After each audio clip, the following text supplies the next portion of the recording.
Olá, sejam bem-vindas e bem-vindos ao Direito Digital. Esse é um podcast apresentado por mim, Ana Frazão, professora de Direito Comercial e Econômico da Universidade de Brasília, e por Caitlin Mulholland, professora de Direito Civil da PUC do Rio de Janeiro. Esse é um espaço de debate sobre os diversos temas que envolvem a nossa vida cotidiana, que está cada vez mais digital. Vocês podem ouvir nossos episódios nas plataformas de streaming ou no site www.podcastdireitodigital.com.br. Nesse episódio, vamos falar sobre provas digitais. Pense na seguinte situação. Uma jovem de 21 anos trabalhava como vendedora em uma joalheria de São Paulo e entrou com a ação no fim de 2021 pedindo o reconhecimento de vínculo empregatício de um período anterior ao que consta da carteira de trabalho, dano moral pela omissão do registro e dano moral pelo tratamento humilhante no ambiente de trabalho. No mesmo dia em que prestou depoimento, ela publicou um vídeo em seu perfil do TikTok com as duas testemunhas levadas por ela para depor. As três aparecem dançando. Na legenda do vídeo, ela escreveu: "Eu e minhas amigas indo processar a empresa tóxica". A dona da empresa, então, apresentou o vídeo à justiça como prova de que Esmeralda tinha amizade com as testemunhas, o que, pela legislação brasileira, as impediria de atuar como testemunhas. Esse caso ficou famoso nas redes sociais. A juíza que analisou o processo aceitou a argumentação da empresa, anulou os depoimentos das testemunhas e aplicou multa por litigância de má-fé à jovem e às duas mulheres. Casos como esses estão cada vez mais comuns nos tribunais. Um outro exemplo é o de um ex-funcionário da empresa aérea, dona do avião que caiu com Marília Mendonça e outras 4 pessoas. Ele utilizou um vídeo publicado pela cantora como prova de um processo de indenização. A gravação retratava o momento do embarque da cantora na aeronave em Goiânia. O homem, que trabalhava como coordenador de voo, disse que não tinha nenhum equipamento de proteção, sofreu um acidente e ficou com uma cicatriz na testa. Nas imagens, ele aparece sem equipamentos de segurança. Na seara penal, esse debate também é intenso. Não há quem não tenha ficado horrorizado, por exemplo, com a notícia do médico anestesista flagrado violentando sexualmente uma paciente sedada quando ela estava em trabalho de parto em um hospital na Baixada Fluminense. O caso veio à tona graças à sagacidade da equipe de enfermagem do hospital, que, desconfiada do comportamento do médico, decidiu, à revelia dele, filmá-lo durante o procedimento, viabilizando a prova categórica do repugnante crime. Apesar dessa evidência cabal, tem-se discutido se a gravação do vídeo, feita clandestinamente sem autorização judicial, poderia ser utilizada como prova para fins criminais. Há doutrinadores que defendem que a gravação sem autorização só pode ser utilizada em benefício do réu, e há outros que entendem que a utilização do vídeo para fins penais é válida, devendo sujeitar-se, evidentemente, à perícia oficial para confirmar a sua autenticidade. A tecnologia se instalou em nossa sociedade a ponto de mudar tudo, e não somente no direito e no direito processual, uma vez que as pessoas começaram a se comunicar através dela, mas também influenciou como todos nós nos alimentamos, locomovemos, relacionamos, fazemos compras e nos divertimos. Todas essas mudanças geraram revoluções nas relações econômicas, comerciais, sociais e, por consequência, jurídicas. Nossas ações estão cada vez mais rastreáveis, registradas e passíveis de serem utilizadas como provas no processos. É o caso de uma mulher que teve a justiça gratuita negada devido à imagem de sua residência divulgada no Street View do Google Maps e, obviamente, a imagem não mostrava que a residência não estava localizada em uma região pobre. Trata-se de ação que questiona empréstimo consignado. Nos autos, a autora alegou não ter capacidade financeira, motivo pelo qual solicitou assistência jurídica gratuita ao juízo. O juiz de São Paulo indeferiu o pedido ao destacar ter visualizado sua residência através do Street View no Google Maps. Casos como esse geram um intenso debate no judiciário sobre a legalidade da prova gerada de ofício pelo juízo e o nível de confiabilidade dessa informação. Mais um caso controverso envolvendo juízes e provas digitais também aconteceu em São Paulo. Uma advogada criminalista gravou sem querer, durante o intervalo de uma audiência de instrução e julgamento no Foro Central Criminal da Barra Funda, uma conversa entre a juíza e a promotora de um processo em que atuavam. Na conversa, elas opinavam sobre advogados, réus, testemunhas e fatos, e a juíza ainda instruía a promotora a fazer pedidos que seriam deferidos por ela prontamente, em desfavor dos acusados, por óbvio. A advogada usou a gravação para pedir a suspeição da juíza, ao passo que a magistrada agiu para que a defensora fosse processada criminalmente pelo crime de captação ambiental ilegal, previsto no artigo 10A da Lei 9296 de 96, a chamada Lei da Interceptação Telefônica. E afinal, há crime nesse tipo de gravação? Pode, então, uma gravação obtida dessa forma ser utilizada em um processo judicial? Como podemos garantir a autenticidade da prova digital? Quais os requisitos para a admissão desse tipo de prova no direito brasileiro? Essas e outras perguntas serão respondidas no episódio de hoje. Ana, para a gente começar o nosso papo, eu queria te fazer uma pergunta. O que você acha que diferencia a prova tradicional de uma prova digital? Existe, de fato, uma diferença, entre esses dois conceitos? Existe uma diferença de tratamento, da prova digital, por exemplo, no direito civil, no direito penal? Quais seriam, portanto, os requisitos para se admitir a utilização de uma prova digital num determinado procedimento? Caitlin, essa é uma grande questão sobre a qual eu gostaria, inclusive, também de te ouvir. Em primeiro lugar, eu acho que a gente precisa deixar claro que essa discussão ela é complexa e ela envolve dois desdobramentos. O primeiro desdobramento é, em muitos casos, saber o que é prova ilícita ou não. Então, a discussão sobre o elemento digital da prova se torna de menor importância. E aí a gente vai ter inúmeras discussões super relevantes, como as gravações ambientais. Certamente você viu um caso muito interessante julgado pelo STJ, quando na investigação do caso Marielle se considerou possível, né, mapear os celulares de um número relativamente grande de pessoas que estavam próximas àquele local para fins penais e supostamente na intenção de encontrar os possíveis suspeitos daquele crime. Então, essa é uma Sim. discussão, não é, em que a ilicitude, na verdade, ela acaba sendo o grande centro das atenções. E, de outro lado, a gente tem a discussão que vai ser, eu acho, que o eixo principal aqui da nossa conversa é, bom, dentre as provas admissíveis no direito, ou seja, já ultrapassando o requisito da licitude, o que seria, então, essa prova digital e quais são os requisitos para que ela seja válida? E aqui, na verdade, nós vamos ter que, em primeiro lugar, definir essa prova digital.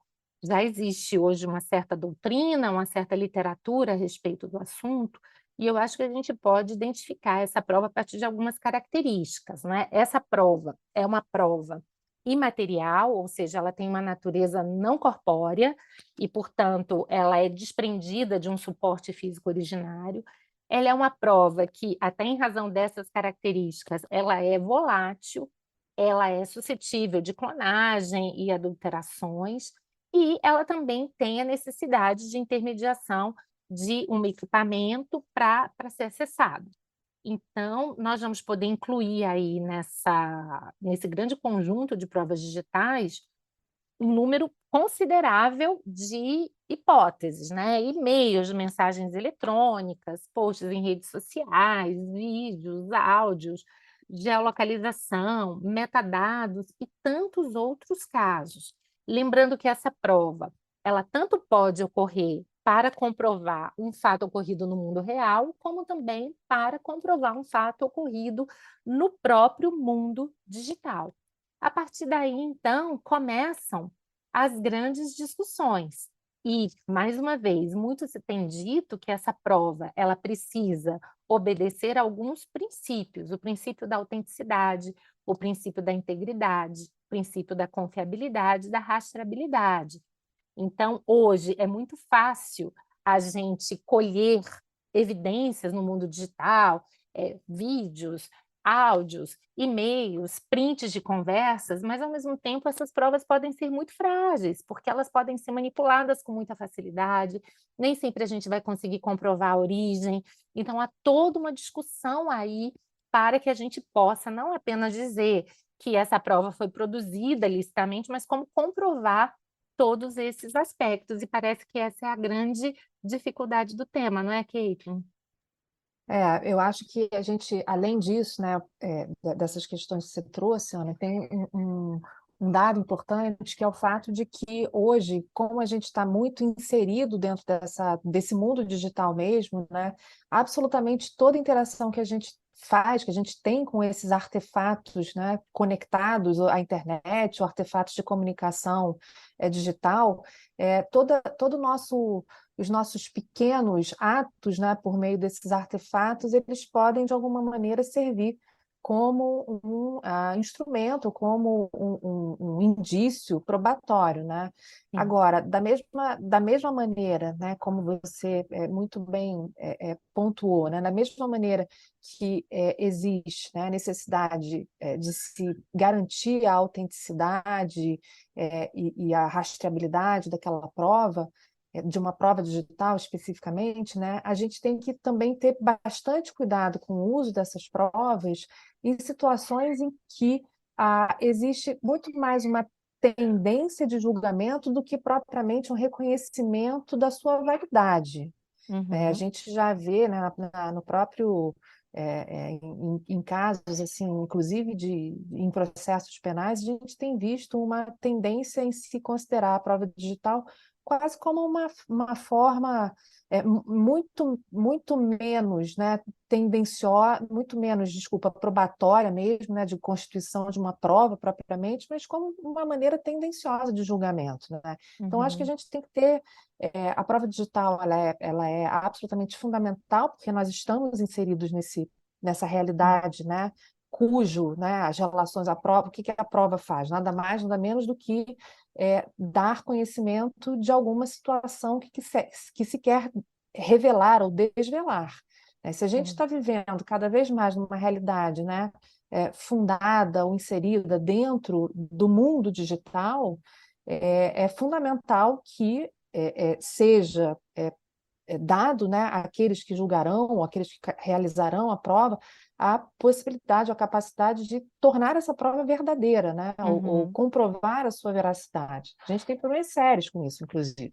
Sem dúvida, Caitlin. E você mencionou um ponto muito importante. Hoje, toda a nossa vida é monitorada de diversas maneiras por inúmeros dispositivos. Então, a rigor, há uma possibilidade técnica de praticamente tudo que as pessoas hoje fazem seja comprovado de alguma maneira.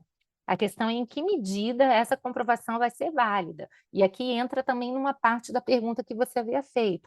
Há diferenças entre as diferentes searas? E a resposta é sim. A gente sabe que a prova penal, por exemplo, ela está sujeita a muito mais requisitos, mas a gente também sabe, há toda uma preocupação com a verdade real e etc. Mas a gente também sabe que esse mundo digital, ele tem colocado inúmeras possibilidades e desafios. Então, tem um caso famoso, por exemplo, em que a Alexa ela está sendo, né, utilizada, por exemplo, como testemunha de um homicídio, porque ela capturou diálogos, né, entre os participantes desse evento, em que medida, então, aquilo poderia ser utilizado. E eu acho que tem um ponto também importante aqui para a gente pensar, Caitlin, que é a própria ideia da cadeia de custódia, né, que Ah, é, sim. né, um ponto bastante importante, que hoje está previsto no CPP, no artigo 158-A, e que é definido, eu vou pedir até licença para ler, como o conjunto de todos os procedimentos utilizados para manter e documentar a história cronológica do vestígio coletado em locais ou em vítimas de crimes, para rastrear sua posse e manuseio a partir do seu reconhecimento até o descarte. Então, a gente verifica hoje, então, que essa cadeia de custódia, ela implica diversas fases que vão ser imprescindíveis para assegurar a validade dessa prova. O reconhecimento, o isolamento, a fixação, acondicionamento, transporte, recebimento, armazenamento, descarte. Isso vai ser muito importante no mundo digital. E, inclusive, embora essa ideia de cadeia de custódia seja muito utilizada e prevista especificamente para o direito penal, eu tenho visto muitas discussões sobre isso também no direito administrativo sancionador, né, por exemplo, direito antitruste, prova de cartéis, de listas. Então, aqui a prova digital tem se tornado cada vez mais importante e a cadeia de custódia, consequentemente, começa a ser exigida, e mesmo em discussões relacionadas ao processo civil. Então, muitas vezes as pessoas acham: olha, eu estou aqui juntando uma cadeia de e-mails, eu fiz um print, eu juntei um áudio. E, bom, a grande questão é: quem garante que, de fato, essa prova ela é verdadeira, ela não foi manipulada?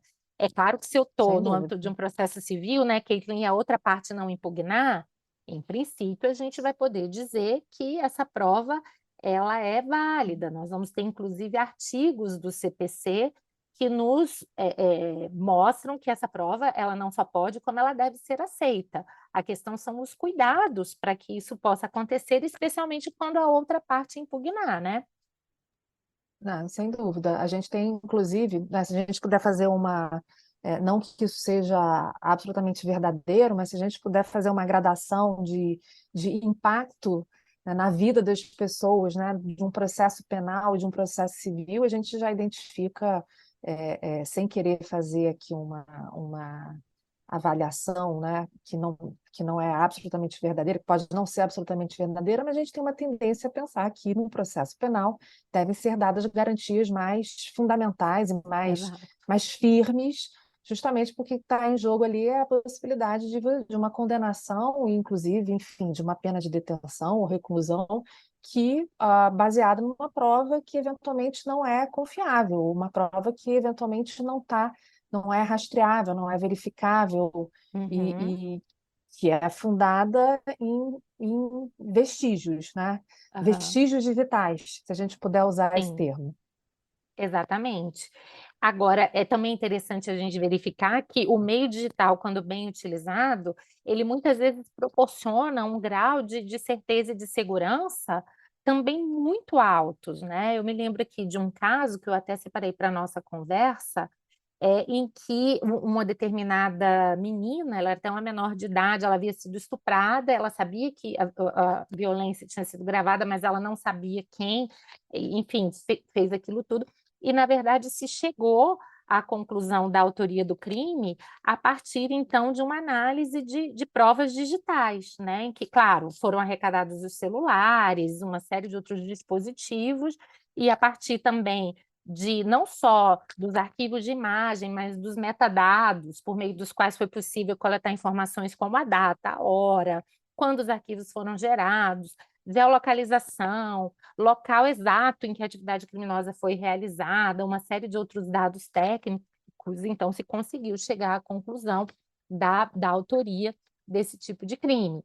Mas fato é que, para além também do direito penal, hoje a gente tem discutido essas questões de prova digital em diversas outras searas, né? Violações à honra, transgressões a direitos autorais, comprovação de vínculos trabalhistas ou mesmo de amizade pessoal, como exemplo que a gente mencionou no início do nosso episódio.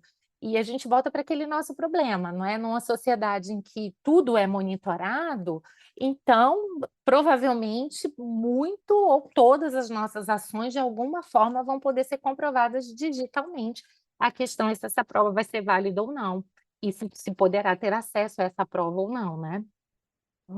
Exato. E aí entra uma questão importante que é justamente como garantir que essas provas sejam aceitas, né, num determinado processo e como confiar na sua integridade. E é isso Acho que eu que ia te esse é. perguntar, inclusive, Caitlin, como é que fica, Então, então, a pergunta. questão do blockchain? Isso pode substituir a autenticação em cartório? Aliás, por que que as pessoas hoje, muitas vezes, querem fazer a tal da ata notarial diante de questões do mundo digital? Essa é a pergunta de 1 milhão de dólares, né? Se o blockchain pode substituir a ata notarial. Então, a ata notarial ela serve, e por que que as pessoas buscam, né, a ata notarial como uma forma de pôr a termo e a colocar um terceiro, né, que é o tabelião, como uma figura que vai reconhecer, né, ele tem ali a capacidade, né, uma função pública, né, importante, reconhecida, não é isso? Fé pública. Então, Exato. esse tabelião ele vai na ata notarial identificar dar autenticidade ao conteúdo que é trazido por aquele que deseja realizar a prova. Isso, veja, não significa que a prova é de fato, constitui de fato a verdade que se pretende provar durante um processo. Isso significa Uhum. que a prova que é levada, por exemplo, o registro de conversas no WhatsApp, né, que é levada a termo, que vai ser disposta, transcrita numa ata notarial, isso não significa que seja que aquele determinado texto, que aquela determinada troca de mensagens seja de fato uma troca, uma prova absoluta daquela conversa. Aquilo ali, mais uma vez, eu vou chamar de vestígio digital, porque aquilo ali é de fato pode ser, né? Não Uhum. necessariamente sempre será, mas pode ser de fato um trecho pequeno que pode ser manipulado para realizar uma prova ou levar, né, a comprovação de um fato que, na realidade, não se dá daquela maneira. Então, a ata notarial, por que todo mundo deve buscar? Eu acho que todo mundo deve buscar. Tá? Eu acho que o problema da ata notarial é que ela é caríssima, né? Sim, Então, quer dizer, caríssima, né? mas é caro. Ela é cara, É caro. não é um ato, não é um ato cartorário dos mais baratos. Uhum. Então, mas a minha orientação sempre é no sentido de buscar essa, muito entre aspas, né? Considerando que o nosso público também, que escuta a gente, também pode não ter uma compreensão muito ampla, né, dos processos cartorários, mas enfim.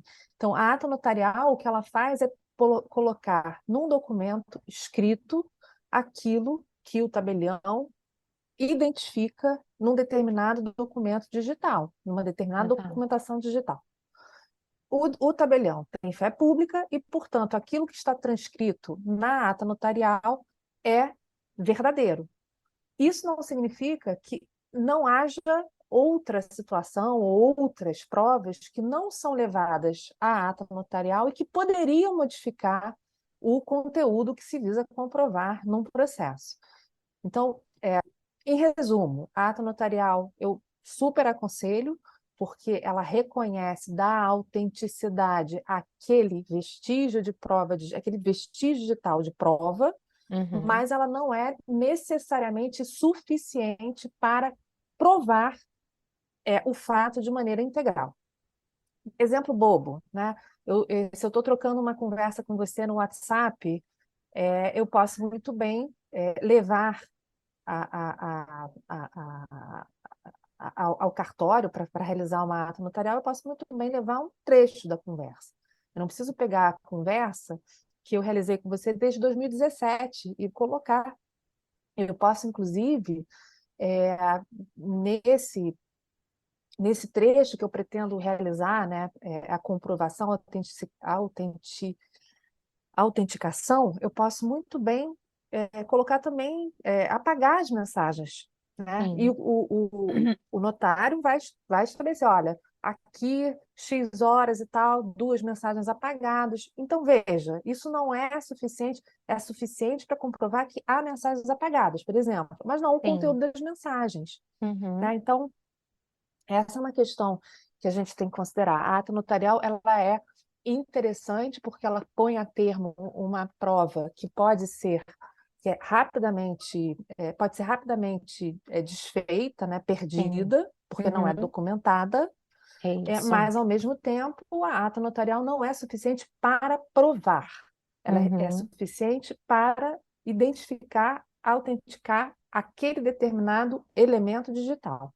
Tá? Exato. A gente tem visto, inclusive, uma utilização muito grande da ata notarial para posts em redes sociais, porque as pessoas sabem que quando o autor, por exemplo, da violação a direitos, ele é confrontado, a sua primeira intenção é exatamente de É tirar retirar, o post, né, tirar o exatamente. post, remover, e se a ata notarial tiver sido feita, pelo menos a gente tem alguém com fé pública dizendo que sim, havia aquele post da data tal com aquele tipo de conteúdo. Mas é como você disse, né, que do ponto de vista, se a gente for voltar para aquela nossa preocupação com a cadeia de custódia, o problema também é grande, né? Porque o que você disse, olha, uma conversa não necessariamente você vai saber em que medida ela foi ou não manipulada.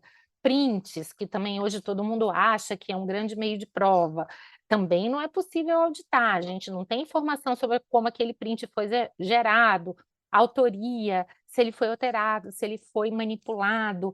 Mesmo e-mail, né? Nós sabemos há todo um problema dos metadados relacionados a esse e-mail.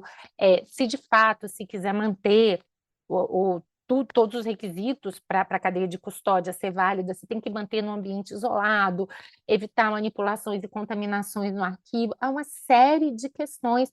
E isso tem propiciado até o surgimento de uma espécie de mercado, né, Caitlin? Eu nunca me Sim, socorri disso, não sei se você já, mas eu vi que já tem plataformas digitais se sim, sim. disponibilizando a assegurar essa autenticidade, dizendo, olha, se você quer uma prova digital, conte com os nossos serviços que a gente vai, a partir daqueles fatos É que você trouxer, né, fazer uma assegurar, busca. fazer uma busca, né, e assegurar que todos aqueles princípios que a gente mencionou anteriormente, de autenticidade, imutabilidade, rastreabilidade e tantos outros, eles sejam cumpridos e possam ser demonstrados no processo judicial, caso a parte contrária faça qualquer tipo de impugnação, né? É um super serviço. Eu brinco que é tipo quando a gente tinha aqui para eu já denunciar a minha idade, quando a gente contratava determinado serviço que fazia colação dos atos do Diário Oficial, quando ele era impresso, né? Denunciando a minha idade aqui. Toda essa Mas é época mais também. dessa época também. Mas é mais ou menos, é um serviço que está surgindo que é muito interessante, que é um serviço de certificação de prova digital, né? Que é um Uhum, serviço realmente sério que faz a comprovação, que tenta, né, pelo menos, realizar uma comprovação ou a avaliação da cadeia de custódia das provas, fazendo com que, de fato, sejam apresentadas aquelas provas de maneira a verificar a sua veracidade, a sua autenticidade. Então, realmente, uhum, é um bom trabalho que está sendo feito. Agora, você me uhum, perguntou da blockchain, né? A blockchain é outra forma, né, que a gente sim. poderia pensar como, como um instrumento que substituiria não só, né, a autenticação em cartório, via ata notarial, mas também os próprios serviços, né, que são oferecidos por essas empresas que realizam a avaliação das provas digitais, né, e a manutenção da cadeia de custódia, porque a tecnologia blockchain o que ela faz é nada mais nada menos do que um registro, né? É um Uhum, registro imutável. Então, seria o sim. caso, né, a partir do momento em que houver uma prova digital um determinado documento, né? Nem documento, não posso usar esse termo, porque o documento é materializado, né? Mas quando houver algum tipo de situação, conversas, fotos, posts, vídeos, áudios, coisas que não que estão circulando e não são necessariamente materializáveis, né? Essas provas ou essas situações, elas podem ser transpostas ou podem ser inseridas nesse registro que a gente chama de blockchain, que vai tornar aquela determinada informação como imutável, Uhum, verdadeira, imutável e reconhecida por aquela comunidade que utiliza a rede blockchain como sendo verdadeira.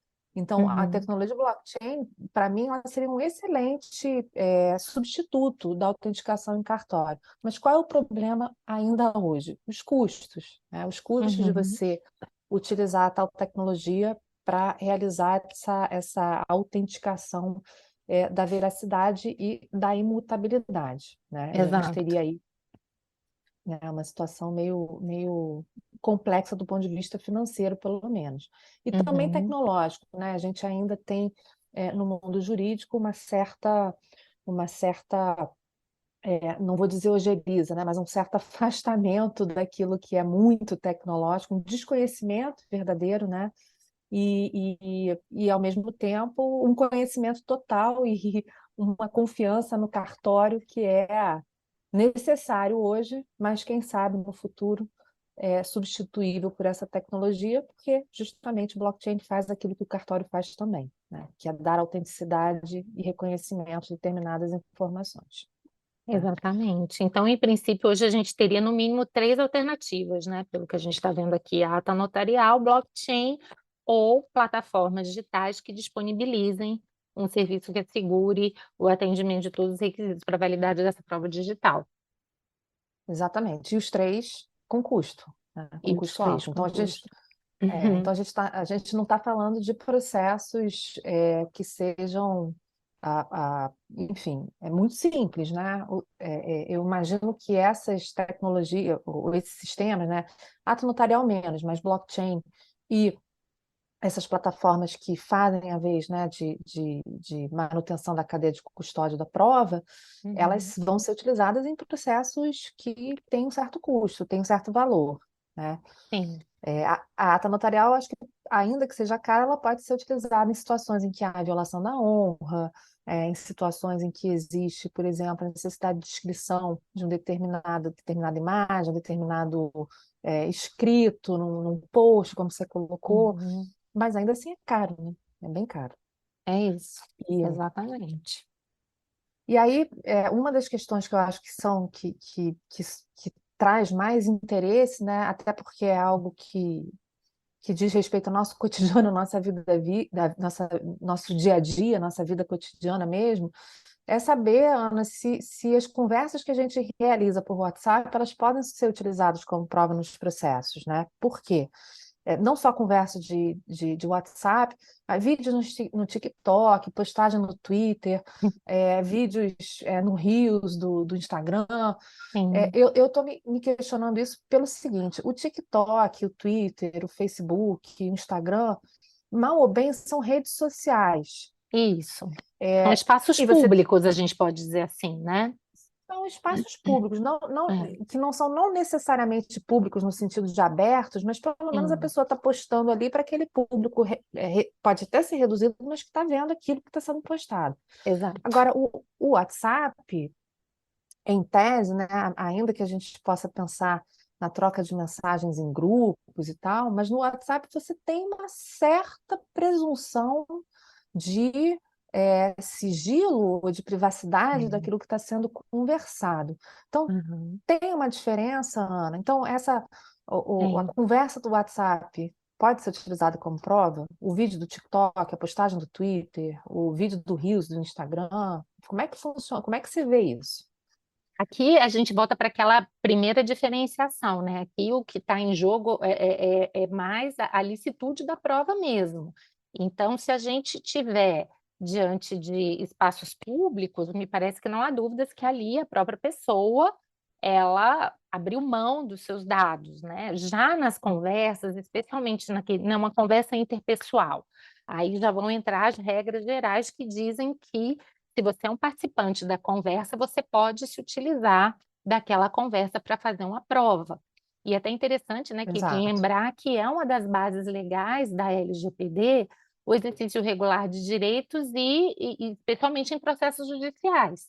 Então, me parece exatamente. que nessas situações, ainda que haja uma perspectiva de privacidade, quer dizer, a pessoa pode não abrir para o mundo, mas, né, eventualmente a gente tem visto até algumas condenações de empresas que tornam públicas conversas no WhatsApp, ou mesmo conversas num grupo, mas conversas que eram para ser mantidas naquele grupo e que são indevidamente abertas para o mundo. Mas aqui o que a gente está falando é de fazer prova num processo judicial, que a depender do caso vai poder, inclusive, ser sigiloso, dependendo dos interesses albergados naquele processo. Então, sim, as maiores dificuldades, ao meu ver, elas se referem exatamente a quando você não participa da conversa, mas eventualmente teve acesso a um telefone, que pode ser de um cônjuge, de um parente, né? Nem todas as pessoas têm dispositivos de segurança. Então, em princípio, Uhum. você, né, utilizar como prova uma conversa da qual você não participou, em princípio, isso já não seria É possível. Aqui a gente já entra em toda a discussão da proteção do sigilo das comunicações e das próprias hipóteses legais em que o ordenamento jurídico autoriza, mediante ordem judicial, em situações mais específicas. E mesmo assim lá, o que a gente percebe é que o meio digital ele vem oferecendo muitos desafios, né? Então, por exemplo, eu me lembro agora de uma Uhum. decisão do STJ que entendeu como prova lícita aquela que foi obtida por meio de monitoramento de e-mail corporativo de um servidor público. Então, aquela discussão é Sim, comunicação privada do servidor, mas ali era do e-mail corporativo, o e-mail que supostamente está sujeito que deve a, ser né, utilizado para a atividade, para para a questões função que ele exerce. profissionais, o Uhum, e-mail em relação ao qual já se entendeu que é possível essa supervisão pelo poder uhum, público, assim como as cortes trabalhistas também entendem que é possível a supervisão do e-mail corporativo do empregado pelo empregador. Então, isso é sim. importante, né, a gente destacar. Algumas que até ressaltam que o empregado tem que ser avisado, em razão da boa-fé objetiva, mas esse é um exemplo muito interessante, porque aqui a gente supostamente estaria diante de uma conversa privada, e mesmo assim um terceiro, que pode ser o poder público ou o próprio empregador, poderia, porque ele pode monitorar aquela conversa, Está poderia dentro utilizar, está tá dentro dentro do poder, né? exatamente da licitude. Mas certamente que é um Uhum, tema bem delicado, né? Porque assim, como regra, a gente pode dizer que as conversas das quais a gente participa, a gente pode utilizar como regra, como prova. Agora, das conversas das quais a gente não participa, me parece que talvez a regra seja o contrário, né? A gente não pode, uhum. a não ser situações nas quais isso seja muito claro, como, por exemplo, essa possibilidade de monitoramento do e-mail corporativo, seja do servidor pelo poder público, seja do trabalhador pelo patrão, pelo empregador, né? Uhum, uhum. A gente tem até algumas situações interessantes, especificamente sobre o WhatsApp, né? Eu concordo com você, TikTok e Twitter é público, né? Você Sim, colocou ali, tá no mundo, né? Até exato. porque pode ser baixado, pode ser encaminhado, pode ser encaminhado publicamente por mensagem privada, mas enfim, tá É ali, tá no isso. mundo, né? Foi o caso Aí da... é você provar a autenticidade, que não foi manipulado, né? Que vem aquela segunda ordem, Exatamente. mas em princípio a prova é lícita, basta você Sim, comprovar sim, que ela é sim. íntegra, né?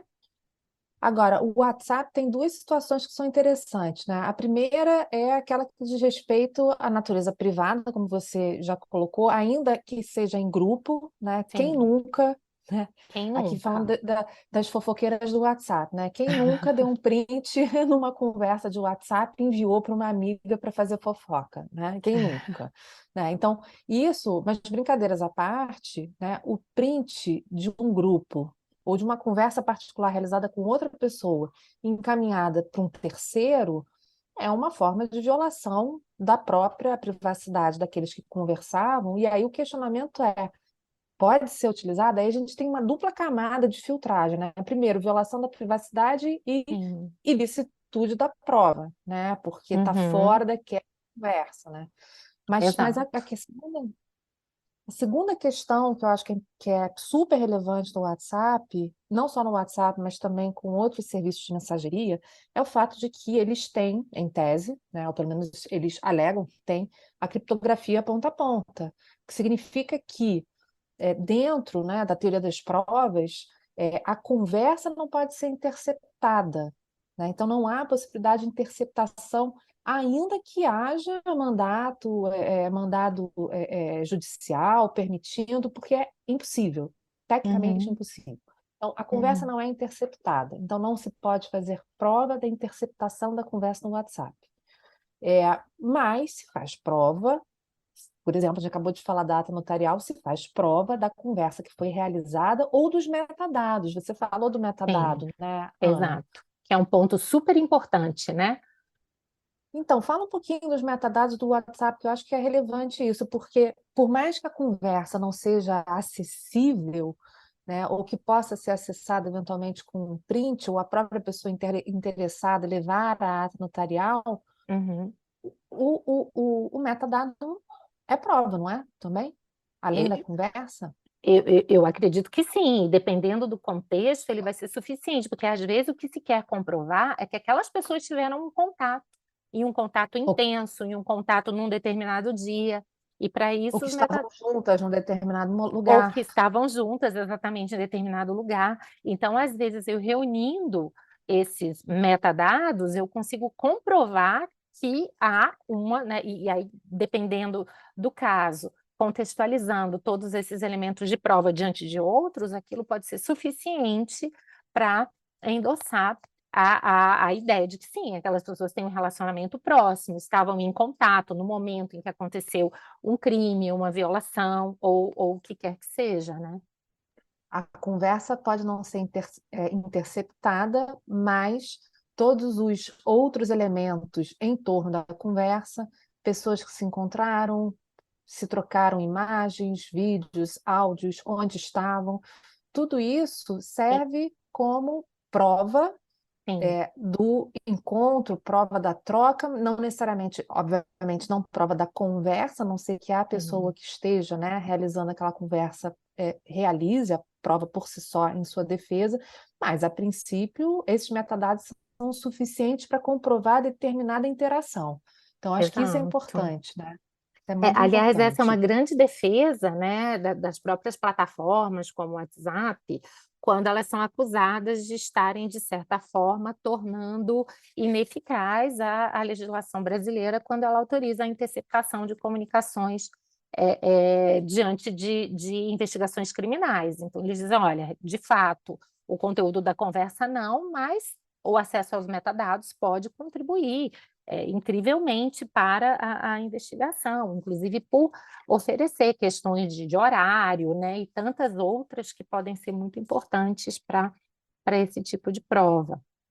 O maior exemplo que você já trouxe foi o caso do assassinato da Marielle, É, que, enfim, conseguiu-se encontrar indícios suficientes, indícios, não necessariamente provas, de que havia ali uma determinada comunicação entre duas pessoas que foram imputadas ou estão sendo investigadas pelo crime.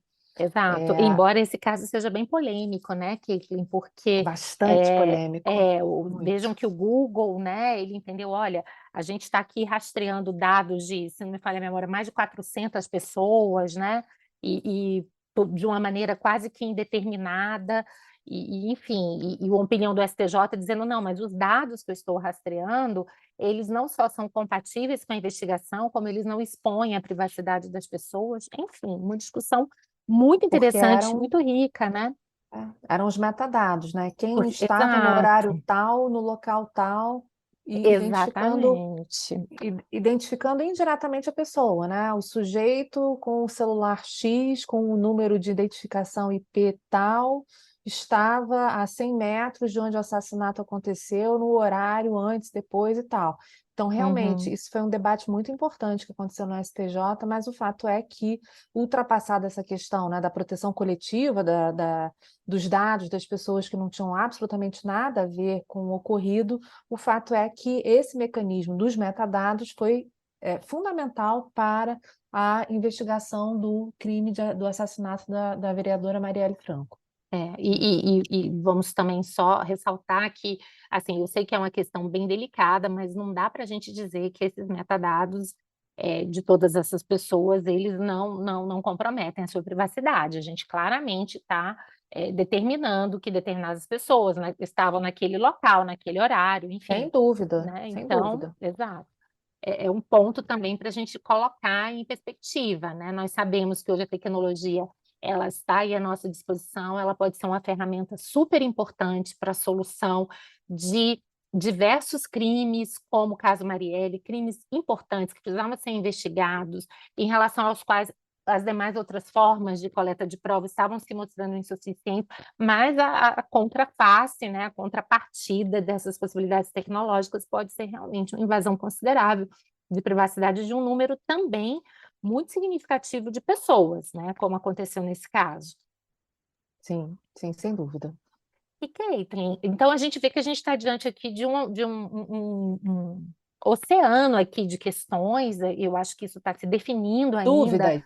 de dúvidas, né? Mesmo a questão da ata notarial, eu vi, por exemplo, que a gente tem decisões jurisprudenciais aceitando a prova mesmo sem a ata, outras exigindo a ata. Então, me parece que a gente ainda vai precisar de um certo tempo para ter uma jurisprudência mais harmônica e consistente. E até por isso eu te perguntar, diante desse contexto ainda de uma certa indefinição, você diria que essas provas digitais elas precisam ser reduzidas a termo?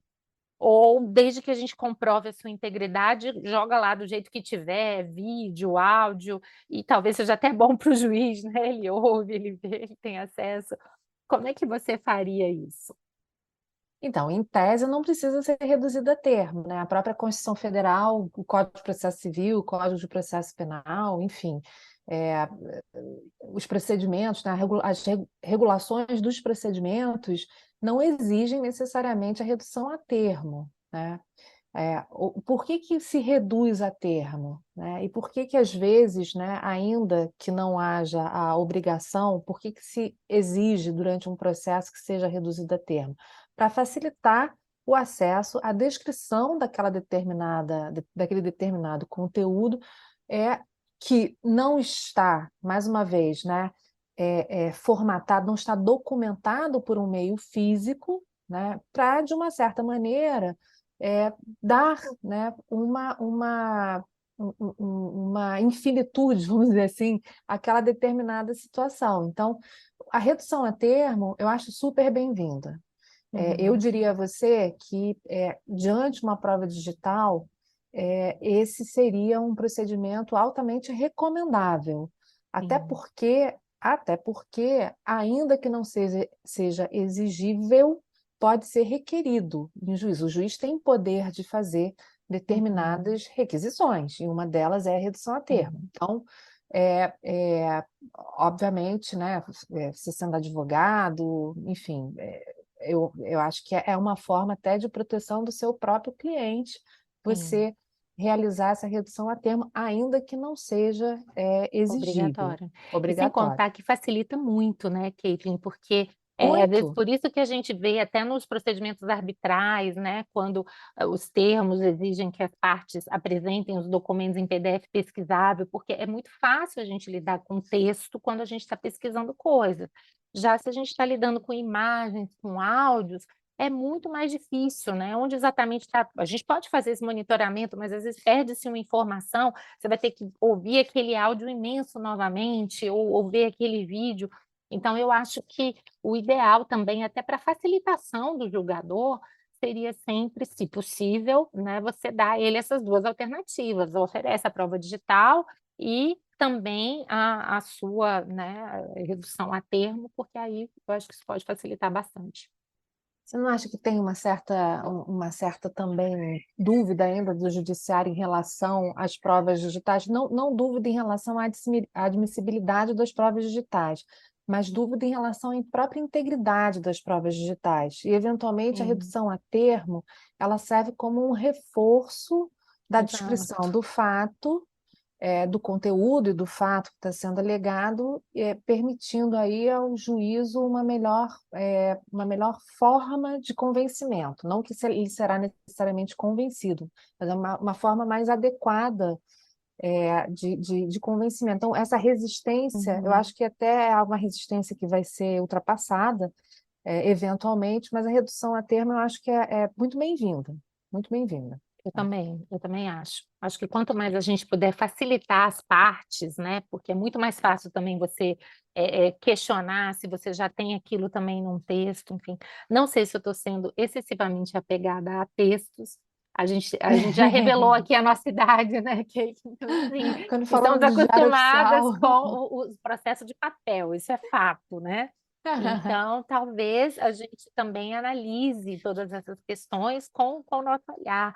Talvez essa nova geração não tenha tantas dificuldades, mas com o meu olhar e já fazendo, né, todos os esclarecimentos, eu também preferiria sempre optar pela redução a termo.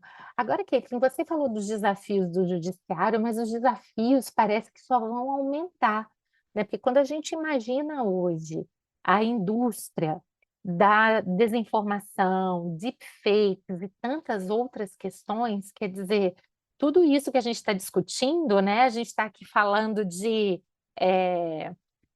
prints de celular, coisas que são relativamente corriqueiras e parece que talvez as discussões sobre prova digital possam alcançar aí um grau muito maior de sofisticação, que envolvam até perícias e uma série Sim. de outros aspectos, né. Sim, isso inclusive bom, se a gente já pode pensar que existem software, né, softwares simplíssimos que são utilizados para modificação de conversa no WhatsApp. Não sei se você sabe disso, existem, não vou dizer qual é o software não, tá? Mas Uhum. existe já softwares em que você consegue modificar texto de mensagem de WhatsApp e printar, daí a questão da cadeia de custódia, né? Isso é Sim. importantíssimo, da manutenção da cadeia de custódia. Mas enfim, então, a gente está falando de uma coisa simples. Imagina se a gente coloca deepfake no meio da história, né? Ou seja, a possibilidade da manipulação visual através, né, da substituição, por exemplo, da face, ou da voz de uma pessoa, fazendo com que exista, em tese, a comprovação do fato de algo que ocorreu, quando na realidade aquele sujeito que está sendo retratado não é o sujeito que é a réu de uma ação, ou a Sim. voz que está sendo divulgada não é a voz daquele sujeito que é réu de uma ação. Então a gente tem uma situação que é muito grave. E isso, enfim, a gente conviveu com isso ao longo desse ano. É um ano difícil, um ano de eleições que foram muito, enfim, acirradas, novamente muito acirradas, e com, obviamente, né, a utilização dessa tecnologia de deepfakes, da substituição da criação de realidades falseadas com base na modificação digitalizada da voz e da imagem.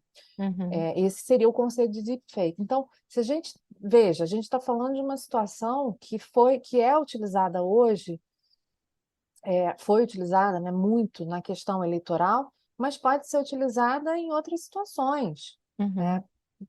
Por exemplo, utilizar a voz, só para dar um exemplo assim, bobo, né? Utilizar numa determinada ação de alimentos ou de guarda de filhos, utilizar a voz de um dos genitores, do pai ou da mãe, manipulada, obviamente, né? Manipular a voz de uma das pessoas para comprovar, ou para tentar, né, fraudar, na realidade, a comprovação de uma alienação parental.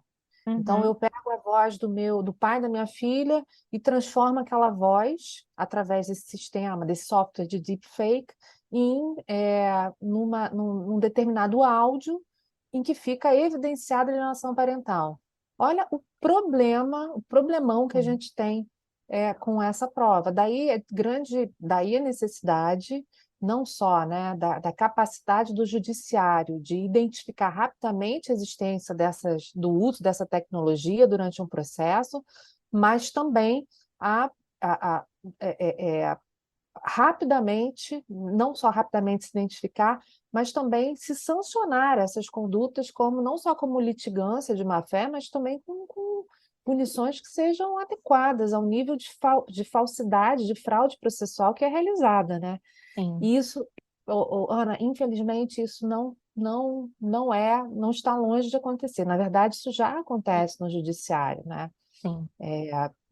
E a gente tem que prestar muita atenção realmente nos meios, né, que o judiciário deve se valer para evitar a aceitação desse tipo de prova. Existem, tá? Sim, Existem existem, e eu formas. concordo. E eu achei interessante a gente, enfim, já arrumando aqui para a conclusão do episódio falar nisso, porque isso é mais uma razão pela qual a gente precisa ter muito cuidado com a prova digital, né? Porque a gente tende a achar, não, mas eu estou ouvindo, eu estou vendo, né? A prova É digital, isso. ela pode ter esse caráter muito real. Então, eu falo, olha, eu estou vendo essa imagem, eu estou vendo a pessoa agredindo a criança, por exemplo. Hoje a gente tem visto muito isso, né?